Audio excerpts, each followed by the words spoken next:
through what I hope is the most racially divisive time of my lifetime. Buenas noches o buenas tardes, nunca sé las 6 qué hora es, pero bueno, bienvenidas a nuestra sesión de lectura de esta novela, que oigan, qué curioso eso, ¿no? De lo de la portada, ¿no? Y tener como un nombre más grande que el otro. Yo honestamente pensé que esta novela era de Alison Richmond, no me había fijado, por eso les pregunté si ustedes sí se fijaron que también estaba ahí la otra autora, pero bueno, cosas, ahí les mandé al grupo la portada en inglés, que pues efectivamente no está así, o sea, no es que tenga un nombre más grande que el otro, pero bueno, ya cuando tengamos nuestra charla de contexto, investiguemos sobre cada una. Me pareció un video muy chévere, se lo he estado revisando, justo, ¿no? Como relacionado con esa experiencia de leer, de escribir a cuatro manos, que me parece súper difícil. Así que pues nada, vamos a aprovechar hasta las 7 para comenzar el libro juntas. Yo la verdad es que ya he ido avanzando, voy como por la página 50, porque se lee súper rápido, sí me ha enganchado un montón, entonces lo había como comenzado antes, pero pues la idea es que comencemos hoy todas y pues que después las chicas que no se puedan conectar pues puedan ver este videito ahí para acompañar su inicio de lectura. Entonces, bueno, si les parece, yo comienzo y después cuando me canse van ustedes y así vamos leyendo. Entonces dice por aquí, para mi estela original y mi futuro Wade de Shauna, ¿cómo era que le decía? Bueno, Edward, y para mi familia que me llenan de amor historias, Alison Richmond. Si no sabes a dónde te diriges, debes saber de dónde vienes. Proverbio Gulá Guiche, no sé cómo se pronuncia. Parte 1, dice, Nueva Orleans, Luisiana, marzo de 1863. Estela abre la puerta de la cabaña criolla lo suficiente para asegurarse de que en verdad es él. Afuera, la luna brilla en lo más alto del cielo e ilumina la mitad del rostro de William. Ella lo toma del abrigo y lo lleva hacia adentro. Está vestido para huir.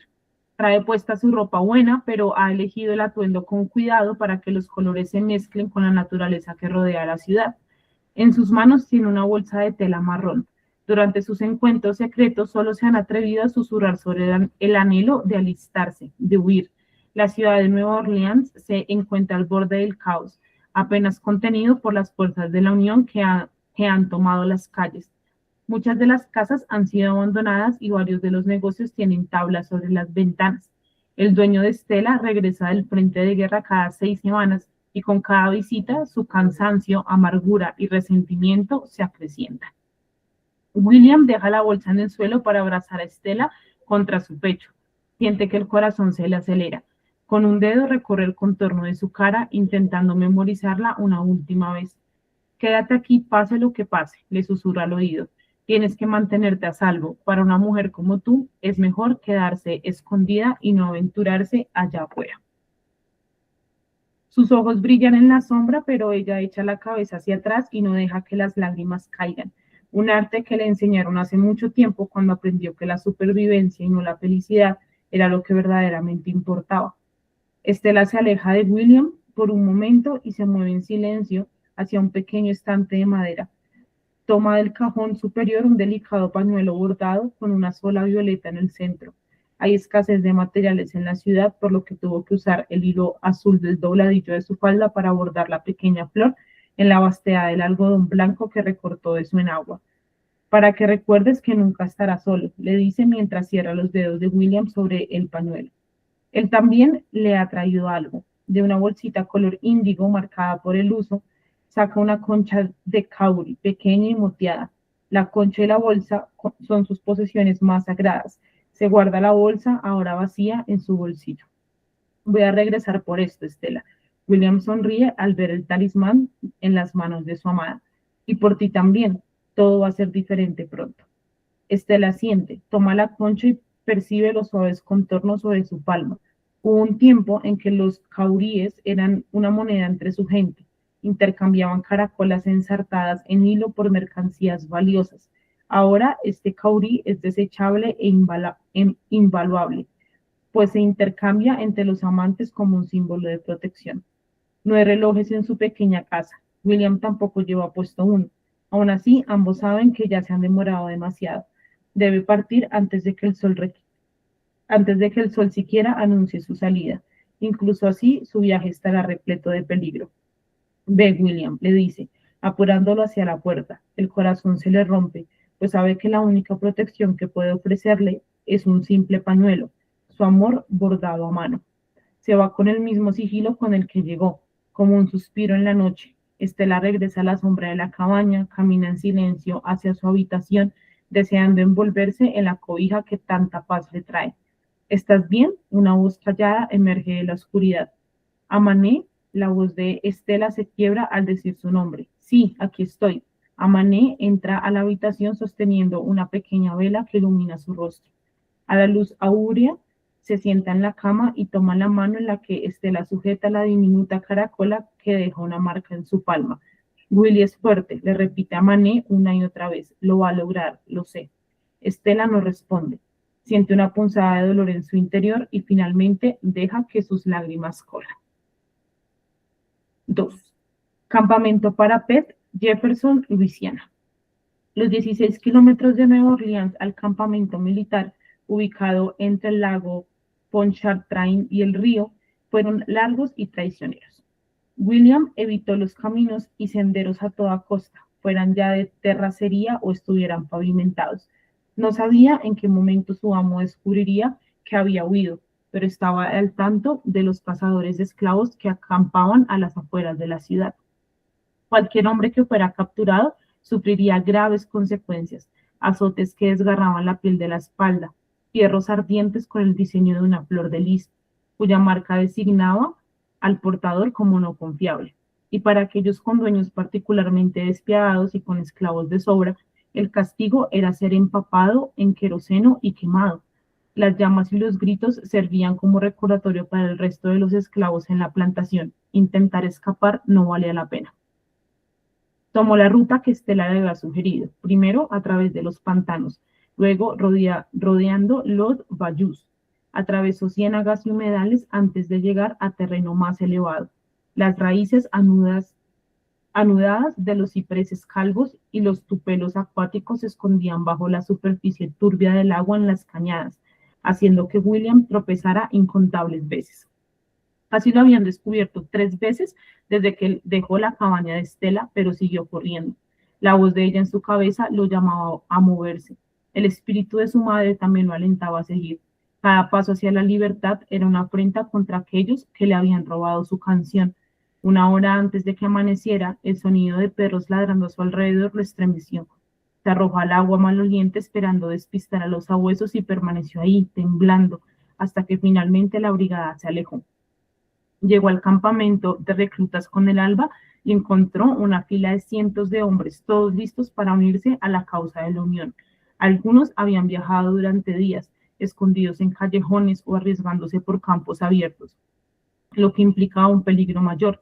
Al igual que William, todos habían tenido que burlar mercenarios cuya única misión era darles una golpiza, encadenarlos y llevarlos de regreso con sus dueños, quienes siempre ofrecían una recompensa generosa. Frente a William había un hombre descalzo. Los bordes de su pantalón no eran más que tela rasgada. Con los dedos apretados a los costados, caminó despacio hacia la carpa médica, dejando un rastro de sangre con cada paso. La tierra, seca y sedienta de humedad, se bebía las huellas del hombre casi de inmediato, solo para ser reemplazada por otra. El que sigue, en la entrada a la carpa, un soldado de la Unión le indicó a otro hombre que pasara. William bajó la mirada a sus propios pies. Sus zapatos de cuero de becerro, empapados y manchados por el sudor, no eran los típicos zapatos de un contrabandista huyendo de la esclavitud. Sus pantalones de sarga estaban rasgados de un lado, su chaqueta de lana se había abierto en el codo y en algún lugar entre Nueva Orleans y el condado Jefferson había perdido su sombrero. A pesar de su viaje lancinante, sus zapatos, por algún milagro, estaban intactos. Dentro de su chaqueta, en el bolsillo de su chaleco, encontró el pañuelo que Estela había bordado. Con sus dedos rozó en secreto la pequeña flor azul que ella había cosido con esmero. Incluso ahora, rodeado por el olor a muerte y a podredumbre, el zumbar de las moscas y una hambre intensa, el recuerdo de Estela lo acompañaba. Se llevó el pañuelo a su nariz y respiró profundo, buscando con desesperación los últimos indicios de su aroma. William sabía que la respiración no siempre venía de los pulmones, sino que también podía nacer del corazón y de la mente, dándole vida al cuerpo cuando más la necesitaba. En una esquina de la carpa, en la que le pidieron a William que se desvistiera, Jacob Kling estaba sentado tras una gruesa carpeta de registro. Sus rizos oscuros se asomaban por debajo de su gorra militar y su dedo índice estaba manchado de tinta mientras registraba las observaciones clínicas del médico general sobre el recluta anterior. 22, negro, 1,75 m, peso 80 kilos. A pesar de una herida superficial en el pie izquierdo, tiene un espíritu determinado y sólido, calificado para servicio militar. El doctor había sido cuidadoso con sus palabras cuando Jacob llegó por primera vez a la tienda para asistirlo en la toma de notas. Es una situación lamentable. No podemos aceptar a cualquier hombre que quiera unirse, sin importar la distancia que haya recorrido para llegar hasta aquí. Le explicaba mientras abría su maletín de cuero negro para sacar sus instrumentos y organizarlos sobre la mesa. El ejército me ha pedido que separe a los fuertes de los débiles. Renuncié a preguntarme si un hombre es fugitivo o no, comentó el doctor, haciendo hincapié en lo inútil que era separar a los que habían sido emancipados hace poco de los que habían huido de la esclavitud. Recuerde, estos hombres no blandirán mosquetes, llevarán palas, picos y azadones. Solo podemos recibir a quienes carezcan de defectos corporales y cuenten con el sentido común necesario para seguir órdenes. Se aclaró la garganta y acarició su barba color ceniza. En otras palabras, soldado Klink, mi trabajo no es complicado. No se trata de escoger a quienes sean buenos en todos los sentidos, sino de rechazar a quien sin lugar a duda carezca de aptitud. El médico siempre comenzaba su exploración con la cabeza de los candidatos, sus oídos y ojos, para luego inspeccionar sus dientes, cuello y pecho. También revisaba minuciosamente las manos y pies. Más temprano durante esa mañana, tanto el doctor como Jacob se estremecieron cuando un hombre joven se quitó la camisa y reveló una capa de tejido cicatricial que cubría su espalda. El hombre intentó levantar sus brazos por encima de la cabeza, pero las dolorosas cicatrices limitaban su movilidad. Solo pudo alzar los brazos hasta la mitad. Sus manos apenas alcanzaron el nivel de sus oídos. Ahora, mientras William entraba a la carpa, el doctor se ajustaba las gafas. Miró a William, sus zapatos, la ropa que había sido elegante alguna vez. No se queda ahí esperando. Desvístase para que pueda examinarlo. William dejó su saco en el suelo, se quitó la chaqueta y comenzó a desabotonar su chaleco y camisa. Él sabía que era más delgado que la mayoría de los hombres haciendo fila. Como nunca había trabajado en el campo, su cuerpo no había desarrollado los gruesos músculos que tenían los otros esclavos. Por el contrario, a los 6 años lo habían arrebatado del lado de su madre y lo habían enviado a la casa principal para volverse el entretenimiento de la esposa del amo, gracias al talento que en ese entonces comenzaba a desarrollar. Corazones y pulmones bien, dijo el doctor al colocar su estetoscopio sobre el pecho de William. Esbelto, calificado para el servicio, inusual la falta de callos, murmuró para sí mismo al examinar sus palmas. ¿Algún talento? Músico, señor, respondió William en voz baja, pero el doctor ya no estaba escuchando. ¡Qué todo lindo! Impresionante. ¿Quién quiere continuar? ¿Quién quiere seguir con la lectura? Bueno, yo sigo. Dale, mismo. La palabra músico despertó la atención del joven soldado raso. Jacob Kling levantó la mirada de su registro y bajó su pluma. Sabía que no debía hablar durante los exámenes, pero las palabras salieron de su boca antes de que pudiera detenerlas. ¿Qué instrumento? William parpadeó. Toco la flauta, señor. Jacob sintió que se disipaba la neblina de los últimos 3 días. Por un momento no era solo el asistente de bajo rango que ayudaba al médico general con el registro de reclutas negros, sino un músico transportado hacia atrás en el tiempo, rodeado por sus compañeros de banda, con los dedos fijos sobre las válvulas de su corneta, llenando el aire con música mientras agitaban el espíritu de la tropa marchando hacia la batalla. Ese recuerdo lo llevó más atrás incluso, hacia sus primeros días con Lily, su amada esposa, con quien encontró la pasión a través de su amor mutuo por la melodía. Jacob Kling compraba sus partituras en un solo lugar de Nueva York, la tienda musical Kahn, sobre la Quinta Avenida. No era solo porque fuera la tienda más grande de su tipo, o porque Arthur Kahn, un inmigrante judío-alemán, hubiera construido su imperio desde un almacén en Brooklyn, imprimiendo miles de partituras que se distribuían por toda la costa este, sino que Jacob visitaba la tienda porque sabía que si calculaba bien sus tiempos, una habilidad que como músico era ya un talento innato, vería a la hermosa Lily Kahn, con su cabello rojizo y su sonrisa radiante salir de la oficina trasera. La primera vez que la vio, pensó que estaba visitando a su padre. No tenía idea de que detrás de las cortinas negras de terciopelo, al otro lado del mostrador, bajando una escalera angosta en una bodega mal iluminada, varias mujeres se congregaban en secreto. Lo sabría hasta después, una tarde en la que finalmente logró capturar la atención de Lily al dirigirse a la parte trasera del negocio. Jacob había ideado un plan. Con un brazo lleno de partituras dejó caer una página de sus manos mientras Lily entraba al salón principal. La hoja impresa cayó a solo unos centímetros de su falda. Se le cayó algo, entonó con una sonrisa felina en sus labios. Se agachó para recoger el papel. «Gentle Annie», exclamó. «Veo que es usted un romántico». Sus palabras eran atrevidas. Su atención no se desvió. Jacob notó un brillo en sus ojos verdes que destelló como un relámpago. «¿Cómo no serlo?», respondió. Al tomar la partitura rozó la suave piel de su mano con el dedo. Sin el ritmo del corazón no tendríamos música, solo ruido. Lily inclinó la cabeza hacia atrás para evaluarlo. «¿Qué instrumento toca?», le preguntó con evidente curiosidad. «¿Es acaso un hombre de alientos?». «Así es», asintió Jacob con orgullo. «La trompeta y la corneta. Yo toco el arpa desde que era pequeña. Mi padre pensaba que quizás ablandaría mi temperamento complicado». «El instrumento de los ángeles», agregó él. «Pero la tocó como una diabla», se rió, «lo cual es bueno. El mundo no necesita ángeles ahora mismo. Tenemos que alborotarlo si queremos construir una mejor nación». «¿Una mejor nación?», preguntó Jacob, sintiendo cómo la conversación se le escapaba de las manos. «Tenemos que liberar al país del desagradable sistema que lucra con la cautividad humana, la esclavitud», dijo con fervor. Jacob miró la cortina de terciopelo mientras dos mujeres salían de la bodega. Nunca se había dado cuenta de que había más personas. Solo se había fijado en Lily, pero ahora resultaba claro que las otras mujeres también eran abolicionistas. «Supongo que no estaba tomando clases de arpa ahí atrás. La única persona con quien tomo clases ahora es la señora Ernestine Rose». Jacob se quedó inexpresivo. «¿No la conoce?». Sus cejas se apretaron, como si no pudiera concebir que alguien no reconociera el nombre de inmediato. «Abolicionista, sufragista y judía, como yo. Una heroína sin comparación». Lily sacó un abanico de su bolsa y lo abrió, revelando un paisaje de pájaros blancos en un cielo azul sobre los paneles de seda.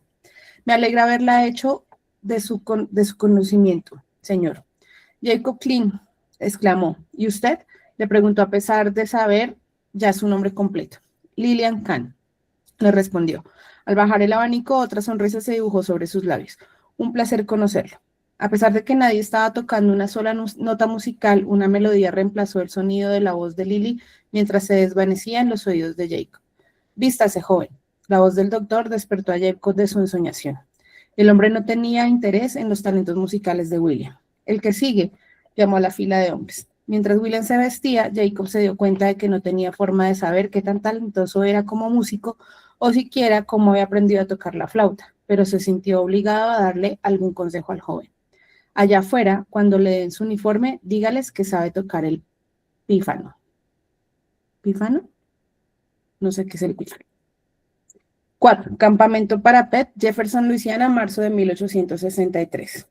«Bueno, parece que terminamos por hoy, soldado Klein», anunció el médico mientras se quitaba los lentes y los limpiaba lánguidamente con un paño.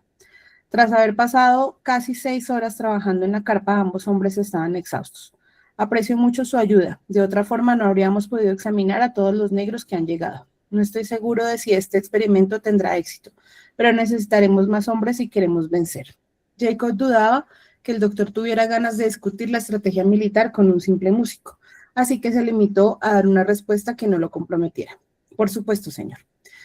Jacob había sido destinado a la tienda médica hacía apenas unas semanas, cuando los oficiales designaron el campamento Parapet como centro de reclutamiento y entrenamiento para formar la nueva Guardia Nativa de Luisiana, cuyas filas estarían conformadas por soldados negros. Los blancos asignados a esta base ya comenzaban a anunciar ruidosas quejas sobre cómo los nuevos reclutas los superaban en número. El doctor comenzó a empacar su maletín. «Bueno, me imagino que su lugarteniente lo necesitará de regreso para los entrenamientos vespertinos. Espero que sus manos no estén demasiado cansadas para tocar la corneta», dijo mientras autorizaba la salida de Jacob. «Jamás estoy demasiado cansado para tocar, señor», respondió. Sintió un inmenso alivio al pensar en salir de la tienda. Afuera, el campamento improvisado se extendía sobre la tierra, lleno de tiendas de lona y chozas de leña pobremente construidas. Había asadones y palas de metal recargadas contra las carrozas de madera. Por el rabillo del ojo formaban entre los reclutas que esperaban comida, uniformes y un lugar donde dormir. Jacob vio al hombre del abrigo roto, sosteniendo un pífano en sus manos. Lo seguía de cerca un niño negro con un tambor. Se le había desnutrido y no parecía tener más de 10 años. Iba tocando con un ritmo constante. Vestía un abrigo militar azul que le quedaba demasiado grande y una gorra de la Unión que colgaba más de un lado que del otro. Para Jacob era como ver una cena de padre e hijo. El tarolero, con tierra en la cara y las correas de cuero del tambor colgando de su pequeño cuerpo, sonreía mientras marchaba a la par del hombre. Mientras las notas y el compás se mezclaban entre ellos, Jacob se sintió reconfortado por el dueto, pero al mismo tiempo una tristeza profunda lo invadió, pues trajo consigo una nostalgia inesperada por aquellas tardes lejanas con su familia en las que tocaba junto a su hermano en la pequeña sala de estar de Yorkville. Por la ventana del departamento entraba la brisa de East River y sus armonías llenaban el aire. Su padre había migrado de Alemania con solo 2 maletas, un violín y su esposa de 19 años, Katy, con quien compartía el amor por la música. Jacob no recordaba un solo momento en que la atiborrada residencia no estuviera congloriada de música. Incluso antes de que su madre hubiera aprendido unas cuantas palabras en inglés, ya les había enseñado a él y a su hermano Samuel a leer música. Para ella era como un bálsamo en ese nuevo país en el que su acento y nacionalidad la hacían sentir avergonzada y cuyas calles estaban llenas de desconocidos. Para Katy, el violín era un refugio, un lugar de belleza al que regresar cuando sus días se envolvían de sombras. Ya que solo tenían un instrumento para los 4, el primer regalo que el padre de Jacob le dio a su pequeña familia, una vez que su negocio de importaciones comenzó a expandirse, fue la oportunidad de escoger sus propios instrumentos en una tienda de segunda mano. Llevó a los hermanos a un pequeño local en la esquina de la calle 83 y la avenida Lexington.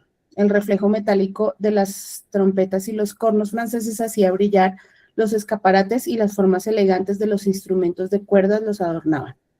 Dentro de la tienda, un hombre pequeño y de manos delicadas iluminó el oscuro interior del negocio al demostrarle a los hermanos cómo cada instrumento poseía su propia riqueza y tono. Jacob eligió una corneta, cuyo dueño anterior había lustrado con amor. Amaba la luminosidad del sonido, la alegría que salía de su campana plateada. Su hermano, por otra parte, optó por el instrumento que había conocido toda la vida, el violín. En retrospectiva, la elección de su hermano le había otorgado una mayor cercanía con su madre, quien disfrutaba de corregir con suavidad la entonación y postura de Samuel. A pesar de que a primera vista esas inocentes manipulaciones parecían una molestia, Jacob sabía que eso creaba un vínculo fuerte entre ellos, otra capa de amor. Ahora, bajo el difuminado crepúsculo de Luisiana, mientras tomaba el sendero polvoriento que conducía a la sección del campamento de su tropa, Jacob echaba de menos su hogar. Extrañaba las caricias de su esposa, el aroma de su cabello recién lavado, la paz que le daba escuchar a Lily tocar el arpa en su sala, el espectáculo de sus dedos moviéndose sobre las cuerdas mientras se inclinaba hacia adelante con las piernas ligeramente abiertas. Era una visión a la que regresaba siempre que necesitaba abrigo. Sacó de su bolsillo la más reciente carta de Lily. El papel delgado había sido doblado y desdoblado unas 12 de veces los últimos días. A la luz de la vela, leía sus palabras antes de dormir, de nuevo al despertar y cuando se sentaba a comer su ración. Prácticamente había memorizado cada enunciado. Mi querido esposo, espero que esta carta cumpla su viaje y llegue íntegra a ti. Ha sido un reto no tenerte a mi lado. Extraño todo de ti, tu calor y tu sonrisa, tus palabras tiernas y tu música. Hoy solo pude encontrar tranquilidad al tocar el arpa. Te descubrí de nuevo ahí, en la hermosa zarabanda de Bach. Espero que, si cierras los ojos, mis notas floten por el cielo, por encima del firmamento y lleguen hasta ti, suavizando los tañidos de la guerra. Te extraño de una manera terrible, pero he intentado mantenerme enfocada en mi labor y seguir apoyando la causa de cualquier forma que pueda. Ernestine me recordó en nuestra última reunión que debo sentirme orgullosa y llena de esperanza por la noble decisión que has tomado. También a ella le impresiona que estés usando tus talentos musicales para liderar a nuestras valerosas tropas de la Unión en la lucha contra los males de la esclavitud. Cuando se enteró de que tu hermano Samuel se había unido al movimiento rebelde en Mississippi, elogió tu coraje y valentía aún más. No he recibido noticia de su suerte desde nuestra última correspondencia. A pesar de que detesto su posición, mantendré a Samuel en mis plegarias porque es de tu sangre, aunque me parece incomprensible que su esposa y él sigan defendiendo la esclavitud. Pero es mejor no gastar más espacio en esta carta con cosas que no puedo cambiar sobre tu familia. Y en su lugar prefiero decirte de nuevo cuán orgullosa estoy de ti. Hoy me uniré a un grupo de mujeres de la Comisión Sanitaria que buscan formas de apoyar a los heridos de la Unión, recaudando fondos y enviando los suministros necesarios. A pesar de que es una contribución pequeña comparada con la forma en la que los hombres como tú están arriesgando sus vidas, me eleva el espíritu saber que estoy aportando algo por pequeño que sea. Tu fiel esposa, Lily. Jacob respiró el aire del atardecer con la carta de Lily aún entre sus manos. Repasó los enunciados, el trazo cuidadoso de su caligrafía que tanto adoraba. Ella sabía del dolor que le causaba saber que su hermano se había unido a las fuerzas rebeldes. A menudo se preguntaba si serían tan distintos como lo eran ahora, si su padre no hubiera enviado a Samuel al sur para expandir las raíces comerciales del negocio familiar. Nadie, ciertamente no su padre, habría adivinado que Samuel encontraría una esposa judía en el remoto pueblo de Satartia, Mississippi, pero era de esperarse que su hermano de ojos violeta y cejas gruesas aceptara la invitación de Irving Baum para tocar en el salón de su casa una vez resuelta su junta de negocios. Insistía en que su hija de 19 años, Eliza Baum, era una gran admiradora de los instrumentos de cuerdas. Jacob pensó de nuevo en el niño de tambor y en el músico negro tocando su pífano nuevo. Le estremeció pensar, reflexionando sobre su propia experiencia, que a veces el talento y un instrumento con que usarlo podían alterar el destino de un hombre para siempre. Listo. Estela cerró los ojos con el caurí en su mano. Habían pasado ya 3 días desde que William había escapado y la preocupación la consumía. Su apetito se había desvanecido y tenía las cortinas cerradas la mayor parte del día, pues sus ojos estaban hinchados de tanto llorar. Más vale ocuparse en vez de estar desanimada todo el día. Amané estaba de pie en el marco de la puerta. ¿Qué haría Janie si te viera así, toda llena de lágrimas? Por varias razones, incluyendo su larga separación durante su infancia, Amaní a veces se rehusaba a decirle mamá a su madre y la llamaba por su nombre, en especial cuando quería invocar el poder de Janie sobre su hermana pequeña. ¿Qué pasará si Fry regresa del frente y te ve así toda hinchada? Va a sospechar todo tipo de cosas. No te puedes permitir verte así. No en un momento como este. Estela gruñó y se dio la vuelta en la cama. Dame acá, dijo Amaní, refiriéndose a la concha. La mantendré segura. No puedes tener nada que te conecte con Willy, ¿entiendes? Fry no es tonto, solo es feo. Podría haber visto ese caurí antes. Lo guardó con cuidado detrás de uno de los cajones de Estela, ahora a ocupar sus manos con otra cosa. Amaní se sentó junto a ella y tomó la almohada bordada que Estela había elaborado años atrás cuando los carretes de hilos no eran tan valiosos como ahora con la guerra. Tomó una aguja de su delantal y comenzó a descoser las costuras para darle una nueva vida al filamento. Ayúdame con esto, le dijo con ternura mientras enredaba el hilo verde en su dedo índice, como lo hacíamos cuando vivíamos con mamá. La casa en la que Estela había pasado su niñez era del color del cielo, y sus persianas eran del profundo azul del mar. Por dentro, las paredes eran de un pálido rojo azafrán. Los muebles, descartados por una casa mucho más elegante, estaban rotos y habían sido enmendados con pegamento. El nogal oscuro se había raspado y pulido varias veces. ¿Cuántas veces le había pedido Jane a su hija que bruñera los pocos bienes que tenían, para recordarle a la niña que la belleza siempre costaba algo? Requería mantenimiento y reparaciones constantes. A menudo también demandaba camuflaje. La madre de Estela no había aprendido a bordar para pasar el tiempo, sino porque era una necesidad. A partir del momento en que los deditos de Estela pudieron sostener hilo y aguja, ella le enseñó a revestir aquello que se había quedado penosamente al descubierto. Estela sabía que su madre se había mudado de la choza de esclavos en la plantación de su dueño, el señor Percy, de la calle Rampart, antes de que ella naciera. Sus hileras de cabañas criollas, situadas en los límites de la ciudad, estaban llenas de mujeres con una tez más clara, las supuestas favoritas de los blancos adinerados, quienes las codiciaban como frutas exóticas que acaparaban para sí mismos. Su madre le había rogado al señor Percy que la dejara llevar con ella a Amani, de 4 años en ese entonces, pero él quería a Janie toda para él. Además, no había espacio en la casa de 3 habitaciones para la criatura de otro hombre, menos de una nacida en la esclavitud. La llegada de Estela marcó un momento decisivo en el destino de todas las mujeres. Percy, en un insólito gesto de compasión, le había otorgado a Janie la manumisión, así como sus documentos de libertad. Le extendió una vida nueva, pero también le dejó claro que todavía estaba bajo su mando. La ley dice que tienes que abandonar Luisiana ahora que eres libre, pero tú y tus hijas se van a quedar aquí mismo en la calle Rampart, ¿entiendes? Yo las mantendré a salvo, estableció. Su dadivosidad no incluía la libertad de ninguna de sus hijas, solo cuando percibió a su Estela, una versión más clara de su madre pero más oscura de sí mismo, finalmente cedió y le aseguró a Janie que podría escoger el mejor amo para ella. También permitiría que su media hermana, que ahora tenía 7 años y medio, fuera la niñera de Estela. Una transición adecuada para Amani, quien ya había pasado un año trabajando tiempo completo en la cocina de la casa grande. No se había endurecido aún, pero ya comenzaba a entender su lugar en el mundo. Las 3 mujeres crecieron juntas bajo el tejado a 2 aguas y las vigas de madera de la cabaña, con cuartos pintados de un pálido amarillo limón. Pero la noche en que Estela fue enviada al mercado lo cambiaría todo. Esa tarde la pasó sentada frente al único espejo de la cabaña, mientras Janie tiraba de su pelo con un cepillo de madera.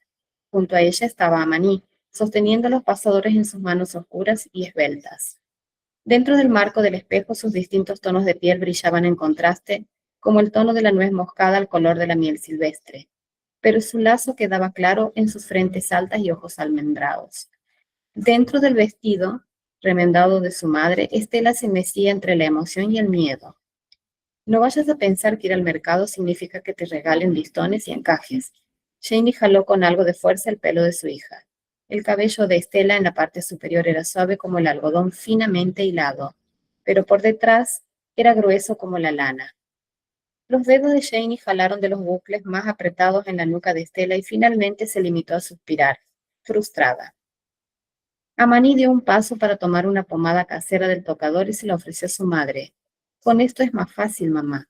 Janie se untó los dedos con la mezcla cremosa y la aplicó sobre los rizos rebeldes, acomodándolos en pequeñas olas. Tienes que verte perfecta. El mercado está lleno de niñas como tú, hijas de mujeres como yo. Las palabras le dejaban un resabio en la boca, una combinación amarga de humillación y desacato. Esta casa no viene del amor como el que tuve con el papá de Amani, dijo, señalando los techos altos y las ventanas largas y angostas, sino del sacrificio. Respiró profundamente. Janie apenas sobrepasaba los 40 años, pero sentía que había ganado suficiente sabiduría para durarle una vida. Pero me dio más libertad de la que tendría en otro lugar, así que asumí el costo. Janie, al evaluar el cabello de su hija, acomodado en rizos suaves y redondos, respiró con alivio, pues había una cosa menos por hacer. Amani estaba orgullosa de saber que Estela llevaba la enagua que ella había bordado para la velada, con violetas en el dobladillo. El azul profundo de las flores era en su toque privado, quería darle toda la suerte posible a su hermana pequeña. Si bien Estela no encontraría el amor verdadero que significaban las violetas, Amani esperaba que encontrara al menos bondad. Estela, cuando llegues ahí, le advirtió Janie, no debes verte atrevida o débil. No le sostengas la mirada demasiado tiempo a ningún hombre. No le prestes atención a los viejetes chiflados, hija. Ellos no te pueden ofrecer seguridad. Y evita a los que se ven tan despreocupados que terminarán cambiándote en unos años. Se frotó las manos y masajeó los hombros de su hija. Casi es hora. Miró los minutos pasar en el reloj de la pared. Nada bueno le espera a una chica que llega tarde. Una cosa es entrar por la puerta grande, pero ser altanera no vende en el mercado. Janie aplanó los cabellos de la frente de Estela mientras repetía, casi para sí misma, hay que verse perfecta, más que perfecta. Va a haber chicas con la piel tan clara, casi blancas, te enseñé todo lo que sé. ¿Qué voy a saber yo? Me sacaron del campo nomás para botarme acá. Estaba tan ansiosa que comenzó a usar el inglés vernáculo de su infancia antes de que la trajeran a la calle Rampart. No había tenido el beneficio de una abuela que le enseñara cómo sortear las reglas implícitas del placage, que existían desde antes de que Nueva Orleans se convirtiera en una ciudad americana. Jane había tenido que aprender de la manera difícil las reglas de ser controlada por el deseo de los hombres blancos. No se estaba encadenada, pero tampoco se era libre. Estela se puso el vestido azul asiano en el que Janie y Amani habían estado trabajando. Las decoraciones de su madre y hermana lo hacían parecer casi nuevo. También habían ajustado la cintura y el pecho para que se adecuara al cuerpo esbelto de Estela. Le bordaste más violetas al corpiño, hermana. Nunca es demasiado azul para protegerte, respondió Amani, mientras le ayudaba a Estela con los botones y Janie esponjaba la falda. Convencí al viejo Percy de que me diera un poco de dinero y te compré esto para la velada. Janie reveló una pequeña bolsa de tela. La bolsa era pequeña, nada del otro mundo, pero tenía un ramo de flores coloridas bordado en el centro que Estela no podía dejar de admirar mientras la sostenía en sus manos. Jamás había sido usada y se sentía maravillosamente nueva. Pasó la punta de su dedo por el relieve de las flores, notó la elegancia de los puntos y pensaba también en cómo los replicaría después en un retazo de tela. Antes de irse, su madre la contempló una última vez. No quisiera mandarte, pero no sé cuánto más durará la protección de Percy. Al menos me concedió esperar a que cumplieras 18. Jane echó su cabeza hacia atrás. Tengo más de 40 y ya no soy una niña. Te mantuve lejos todo lo que pude en esta vida. Sí, mamá. Pero acuérdate, no vas a una fiesta sino a una subasta. Una punzada de dolor atravesó la cara de Janie mientras las palabras salían de su boca, pues ella había sido solo una niña cuando la vendieron. Recordó a los capataces desnudando a su madre, apretando sus pechos para demostrar que serviría para reproducirse. Ella junto a otros niños veían todo desde una jaula. Esta es la subasta más importante de tu vida, Estela, y si Dios quiere, la única. Janie llevó a Estela afuera, bajo el caluroso cielo nocturno, y la entregó al cuidado de un chaperón encargado de llevar a varias jovencitas al mercado. Era una pobre burla en comparación con las amenidades que disfrutaban las debutantes blancas de la avenida St. Charles. Cerró la puerta, ahogando la tristeza que se acumulaba dentro de ella, y le pidió a Amani que encendiera la tetera. Las dos mujeres pasaron la noche deshilando prendas para reparar la que se habían roto, sin decir una sola palabra. Esparcidas por todo el cuarto había al menos una docena de cosas rotas que habían logrado reparar. Janie miró su casa y supo que no había nada seguro o permanente o entero que la rodeara, ni siquiera Amani, quizás en especial su hija mayor, suya y de un esclavo llamado Lewis. Todavía pensaba en él, a pesar de todos los años que habían pasado. Era un dolor terrible del que quería salvar a sus hijas, el amor. Oigan, qué capítulo tan duro. A ver, creo que alcanzamos el sexto, dice. Más tarde, ese mismo día, en un pequeño salón de baile sobre la calle Orleans, William abrió el estuche de su flauta y se unió a 5 músicos negros cuyos dueños los habían prestado para entretener la velada. Vendrás conmigo al mercado, le dijo Mason Frye unas horas antes y le dio una palmada en la espalda. El hombre había sido su dueño por casi 12 años. Empaca tu instrumento, chico. Willy el silbador me hará brillar esta noche. A través de los años, desde que Frye había comprado al joven en la isla Sapelo, lo había llegado a apreciar públicamente, sobre todo como un adorno. Su esposa y su familia estarían fuera un mes, por lo que Frye no se molestó en esconderle a Willy o a los otros esclavos de la casa el placer que le causaba alistarse para una de las veladas más anticipadas del año. Willy había escuchado a Frye decirle a sus amigos que este año el mercado había requerido una planificación más cautelosa dadas las circunstancias. Qué molestos eran los norteños y su retórica abolicionista, entrometiéndose con los usos y costumbres centenarios del sur.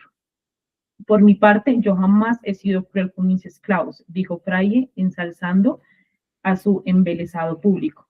Todos conocemos hombres que han tomado al látigo cuando la situación lo requiere, pero ¿deberíamos intervenir en lo que otras personas hacen con su propiedad? La pregunta era retórica. Se levantó y se apoyó contra la repisa de su chimenea. Es cierto, Me rompió el corazón enterarme del castigo en exceso cruel que Clinton Richter ordenó contra la madre de Willy cuando él era solo un niño. Willy miró atento al escuchar a Fraye hablar sobre su madre. Incluso la más mínima referencia al acto inhumano que Richter había infligido sobre ella bastaba para aflorar sus emociones. Pero yo no tengo que recurrir a tales actos. Son solo niños, aunque algunos sean más dotados que otros. Basta con ser firmes con ellos, que hagan lo que se les ordena, que guarden sus quejas para ellos y nos llevaremos todos de maravilla.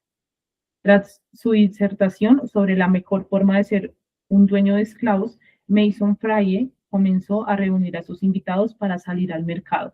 Apúrate y toma tu flauta, le ordenó a Willy antes de que todos salieran por la puerta. El quinteto de viento se acomodó en silencio y los músicos, con instrumentos en mano, miraron alrededor del salón que estaba iluminado por las velas de los candelabros. Un fuerte aroma al lirio del valle emanaba de las flores recién cortadas en las esbeltas vasijas de ormolú y cloisonné repartidas por el salón. Willy miró al pesado fagotista, cuyo párpado caía sobre su ojo izquierdo, dándole una apariencia desinflada incluso antes de que comenzara la velada. El aiboísta colocó su lengüeta en la boquilla y calentó sus dedos, y embocadura en una escala de 2 octavas. Cuando terminó, volteó hacia Willy y Scipio, el cornista. Primera vez que tocan en el mercado, muchachos, ¿se van a ganar algo? Yo no, dijo Scipio. A veces me gano unas monedas y vengo solo, pero con el amo aquí, nomás soy su regalo para las damas. Willy no dijo nada. En sus 19 años solamente había ganado dinero una vez y en esa única ocasión, Fraye se lo confiscó para pagar su instrumento. Con respecto al mercado, no podía pretender que sabía de lo que se trataba esta noche. El oboísta miró a Willy con atención. ¿Eres tú el espectáculo ese que vive en Britania? ¿El prodigio que don Fraye le compró a un gulá? Le preguntó, enunciando la palabra con cuidado y con un poco de burla. William asintió. Las patillas del hombre tenían pequeños rizos canosos. Sacudió la cabeza como si no le creyera. Dicen que no solo tocas melodías para estos bailes y cosas así, que de verdad le sabes a la música. No, en realidad, respondió Willy con tono reservado mientras examinaba su instrumento. Solo se me da a tocar lo que escucho. No les contó que había aprendido a tocar Mozart y Brahms en el salón de Eleanor Richter, quien tocaba las notas con su piano y estas flotaban hasta los oídos de Willy y de ahí a su flauta. Tampoco les contó que ella se había encargado en secreto de que aprendiera a leer música con la ayuda de un maestro. Bueno, hoy vamos a mantenerlo simple, le indicó el oboísta. No todos tocamos con elegancia como tú, igual ni hace falta. Estos sementales blancos no están aquí para escuchar música. El amo Fraye me pidió que me luciera un poco al principio, les informó Willy. Los dos cornistas lo miraron inexpresivos. ¿Le importaría darme un poco de acompañamiento?, le preguntó Willy al pianista. Nada complicado, se lo aseguro. Solo es improvisar unos acordes en fa mayor, luego unas escalas, arpegios, yo hago el resto. Tocó unas notas para que el músico entendiera el ritmo. ¿De quién es esa?, preguntó el oboísta. El fagotista respondió antes de que William tuviera oportunidad. Levantó la mirada mientras limpiaba su instrumento y resopló. Mozart. William estaba tocando cuando Estela entró al salón. Notó que era una de las pocas mujeres que no escondía su cara detrás de un abanico. Parecía determinada, como si un hilo invisible estuviese tirando de ella. De su flauta salían notas ligeras y suaves. Detrás de los bordes dorados de las copas de Jerez, hombres de caras hinchadas sonreían mientras veían pasar a las chicas de distintos tonos de café. Mulatas más oscuras paseaban junto a cuarteronas e incluso alguna que otra ochavona, aunque ese tesoro especial usualmente requería un arreglo más privado. Una mezcla de belleza y oportunidad para los hombres, teniendo como fundamento la desesperación y el miedo. Estela recordó las palabras de su madre, su advertencia sobre no captar la atención de un hombre demasiado viejo o de un dandy que exhalara riqueza al por mayor. Se abrumó al sentir la mirada endurecida de tantos hombres sobre ella.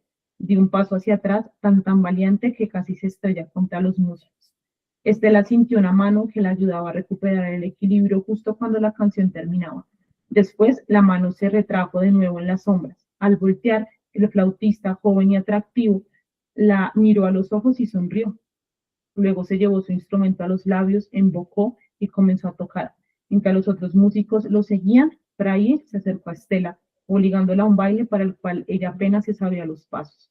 ¿Te gusta la música?, le preguntó Fraile mientras la llevaba al círculo de parejas bailando en la pista. Ese que está tocando la flauta es Will el silbador, ha sido mío por años.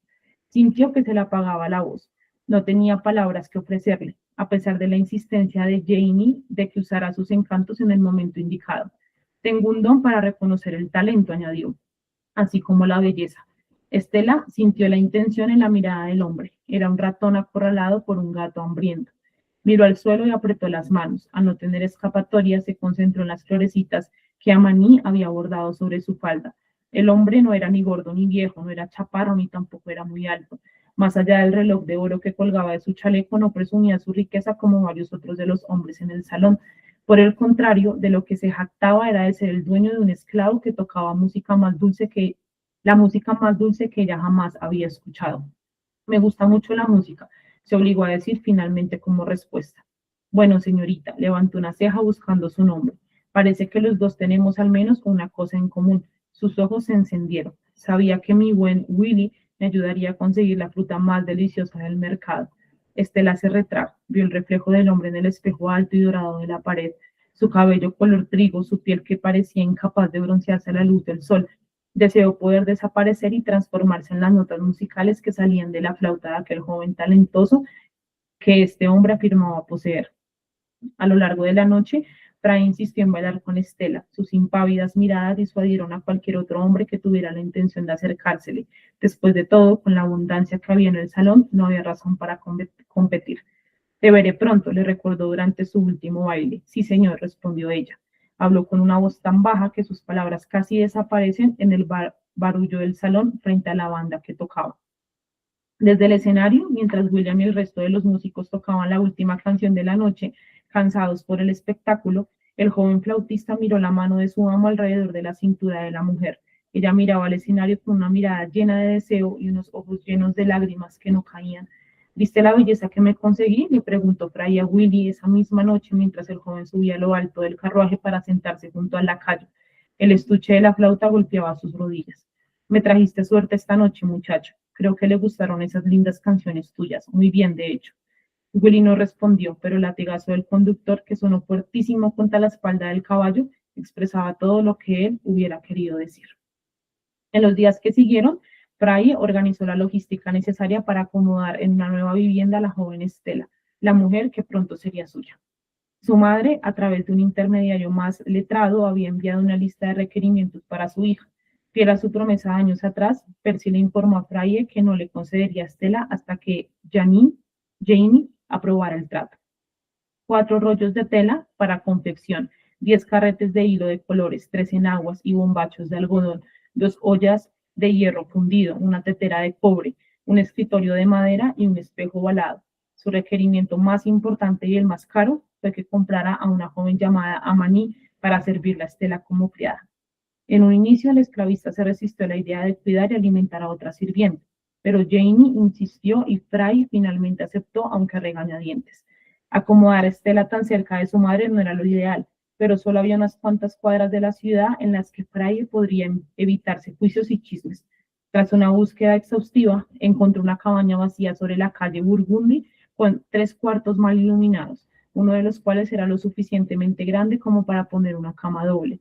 La dueña, una viuda de actitud relajada y encanto adulador, evitó cualquier mención de la inquilina pasada, una mujer de piel canela llamada Leotín, quien 3 semanas antes, justo antes de cumplir 45 años, se tomó una potente infusión de semillas de ginkgo y se fue a dormir por última vez.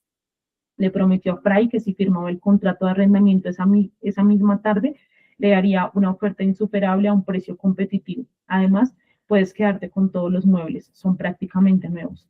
Como la mayoría de los tratos en Nueva Orleans, al final todo dependía de las cifras. Afuera de la cabaña crecían 3 girasoles altos junto a las escaleras del porche. Sus pétalos amarillos llenaban la entrada de la puerta desgastada. Tuve que buscar un poco para encontrarte el lugar perfecto, le dijo Fray Estela con orgullo mientras le abría la puerta de su nueva casa. Observó la sala con cuidado y vio los muebles que su madre había solicitado. Era una sorpresa lo nuevo que se veía el lugar en comparación con los muebles que Percy le había dado a su madre hacía años atrás. Las patas de las mesas no tenían fisuras y la olla de cobre sobre la pequeña estufa había sido pulida hasta brillar. Todo está listo como prometí, anunció Fry. El regocijo consigo mismo era inmenso. Estela se agitó, faltaba la petición más importante, la más crucial. ¿Cuándo llegará Maní? Se forzó a preguntar. Mañana, respondió Fry con calma. Esta noche estarás sola, a excepción de las pocas horas en las que contarás con el privilegio de mi compañía. En el espejo roble tallado, Estela notó sus reflejos atrapados en el vidrio. Ven, le dijo extendiendo su mano. La llevó hasta la última habitación con pasos tan constantes que parecían seguir con precisión un metrónomo. Mira aquí, jamás había escuchado de una chica que quisiera tanto hilo.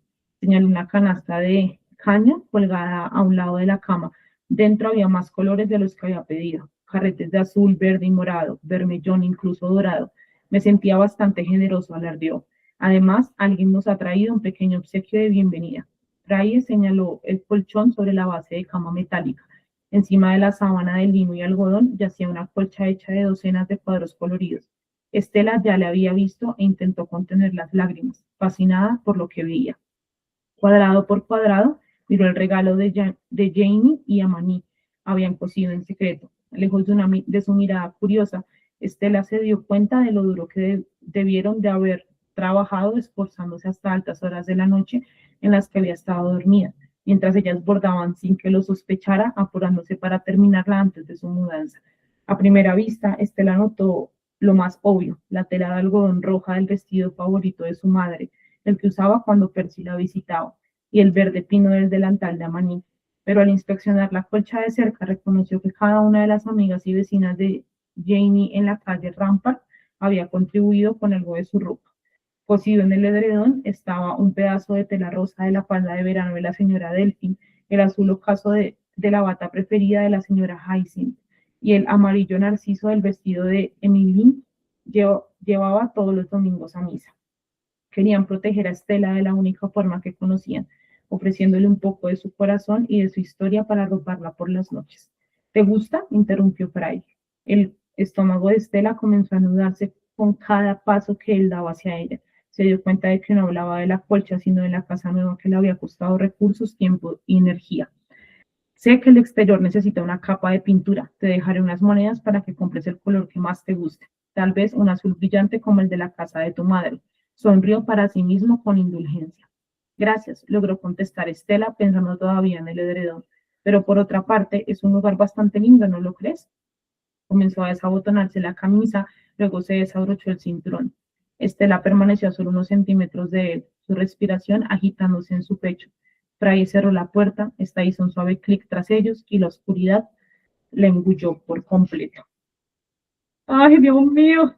Bueno, ahí cerramos nuestra lectura del día de hoy. ¿Qué tal cómo comenzó este libro tan fuerte? Gracias, chicas, por haber asistido a esta sesión. Y pues nada, seguiremos leyendo, ya nos veremos en nuestra charla de contexto. Ojalá, ay, Dios mío, siento que vamos a sufrir mucho con esta historia. Pero bueno, muchas gracias, chicas. Nos vemos en la de Guerra y Paz. Así que voy a ir a conectarme por allá. Ya nos vemos.